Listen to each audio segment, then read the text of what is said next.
Yeah. Well, can Yes. you explain? I mean, this is the puzzle that I need to have you figure out for us.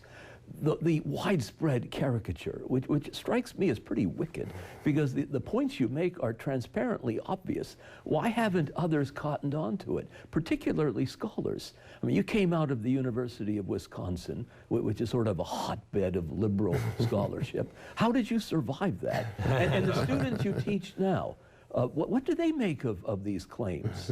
Well, the answer to your first question is grazie Dei, I think. Crusade historians actually have done a rather good job of dispelling the myths.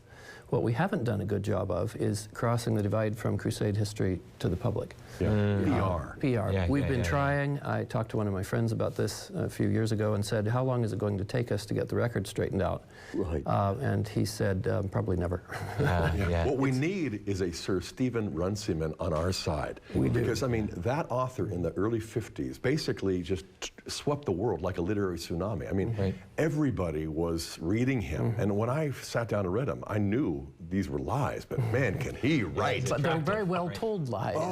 It's very beautiful and very compelling. It's this Oxbridge English. The series needs to be rewritten. It needs to be redone by somebody who understands the historical record of the Crusades and can encapsulate that in the same kind of language.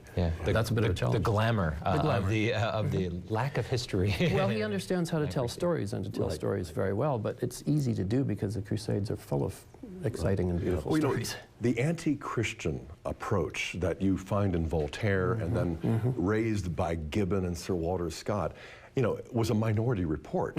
Now it's beyond a majority report. It's almost it's in the water supply and in the air we breathe. When I went to the Holy Land, it's the only thing you hear from Christians as well on the pilgrimage. Well, there was a group of Protestants in 1999 that went on an apology walk, a reconciliation walk, and apologized for the Crusades to every Muslim that they met, which must have struck the local Christians in the area as a little odd. Ludicrous. Something grotesque about that. In a very short few moments here, can you speak to the myth surrounding indulgences being offered for killing Muslims? Was that accurate? No. Okay. That's your short answer. No, there's no indulgence being given for killing Muslims. Because that is definitely something, again, perpetuated as part of myth and legend. Bernard of Clairvaux said in his In Praise of the New Knighthood that it was a good and virtuous act to kill Muslims, is what he meant, if you had to do it. But it would be better, he said, and he was very careful to say this, it would be better if we didn't have to do it. We only do this when we have to do it. Distinctions like that don't make the headlines. No, they don't.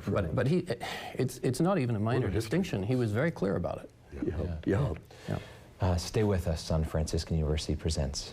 My name is Kelly Butler, and I'm a communication arts major. I took independent digital filmmaking. Definitely intense. Many all-nighters in the editing lab getting things done. Pope John Paul II has a quote, "Do not be afraid to go out into the streets and into public places to preach Christ like the first apostles."